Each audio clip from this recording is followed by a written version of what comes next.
तर आज होतं माझ्याकडे कन्यापूजन, त्याच्यासाठी मी मस्त चण्याची भाजी बनवली, थोडीशी ग्रेव्ही टाईपच बनवली, म्हणजे कसं पोरींना खाता येतं. साईडला बनवली, लगेच खीर बनवली आणि खिरीमध्ये लगेच इकडं साईडला तडका देऊन घेतला. इथं तुपामध्ये ड्रायफ्रूट टाकले आणि खिरीला तडका दिला आणि श्रद्धाला सांगितलं जा बाकीच्या जेवढ्या कन्या भेटतील तेवढ्या घेऊन ये आणि तोपर्यंत मी बाकीची इथं तयारी करायला घेतली. कन्यापूजन माझं गेले 8 वर्षापासून चालू आहे. म्हणजे घट वगैरे बसणं हे मी करत नव्हते, फक्त कन्यापूजन राहायचं. म्हणजे कालचक्र बघितलं होतं मी आणि त्याच्यामध्ये कन्यापूजनला खूपच महत्त्व दिलं होतं. म्हटलं चला आपण बी करू. तेव्हापासून जे करते तर आजपर्यंत, पण दरवेळेस ना मी अष्टमीला करते.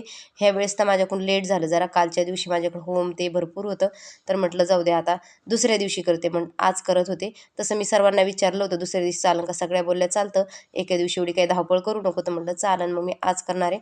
तर मुली वगैरे सगळ्या जमा झाल्या आणि मग साईडला मी लगेच आरती करून घेतली, कारण की आरती बाकी होती. आणि एक एक कन्याचे लगेच पाय वगैरे धुवून घेतले, पायावर त्यांच्या स्वस्तिक वगैरे काढून घेतली. त्यानंतर त्यांना ना असे छान असे स्टिकर आणले होते मी, ते स्टिकर वगैरे बांधून दिले. बाकीच्या कन्या बाहेरच्या होत्या, 3 कन्या तर माझ्या घरच्याच होत्या. आणि त्यानंतर सगळ्या कन्याची मस्त पूजा झाल्याच्या नंतर त्यांना साईडला बसून दिलं आणि एवढ्या सर्वांची पूजा केली. तर मग हिला बिर पाहिजे होती करायला, मग हिची बी पूजा करू की. ते स्टिकर संपलं होतं, पण तिनं जे काल ठेवलेलं स्टिकर होतं का ते दिलं माझ्याकडे आणून. मम्मी मला हे बांध, पण माझी पूजा कर. मी तशी बी करणारच होते, पण तिला असं वाटलं की मम्मी बाहेरच्यांची पूजा करते, माझी कधी करते. तिला जास्त काही होती. पण श्रद्धाची पूजा केली, ह्या आमच्या 2 घरच्या कन्या अजून.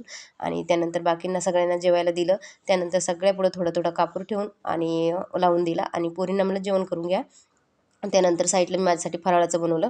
आजच्या दिवस फराळाचं बनवायचं काम आहे, कारण की उद्या आपले उपवास सुटणार आहे. तर इथं मी मस्त राजगिऱ्याचं थालीपीठ बनवलं. त्यानं पटकन रेडी झाले आणि मला आज ना साडी वगैरे काहीच घालायचं नव्हतं. पोरीनं सकाळीच प्लॅन केला की मावशी सायंकाळी अशा उलट्या पदरची आपण साडी घालू, आणि त्यांनी बघितलंच बघा, असतं ड्रेसवरच आहे त्या. त्यांनी मला फसवलं, पण म्हटलं आता जाऊ दे, घातली तर चाललो आहे. तर आज मी त्यांना बी घेऊन चालले होते सोबत, कारण की मला बसायचं होतं रहाट पाळण्यात. आणि मग मी त्यांना म्हटलं चला तुम्ही, पण तिथं गेले आणि माझा समर्थ झोपत होता. ते बोलले मी जातो, तुम्ही खेळा आणि नंतर.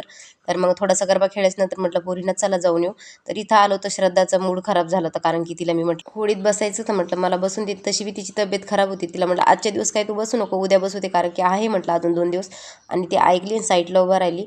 त्यानंतर पोरी मला भीती दाखवत होत्या की मावशी ह्या जहाजात असं होतं तसं होतं. म्हटलं पाहू आता बसून कसं होतं. तर जाऊन बसले, तर खूप एन्जॉय केला. आणि त्यानंतर आम्ही इकडे आलो.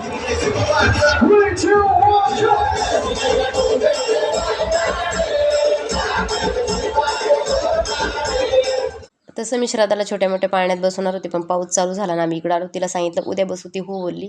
तर अशा करते. तुम्हाला माझा व्हिडिओ आवडला असेल तर लाईक शेअर फॉलो करायला विसरू नका. बाय.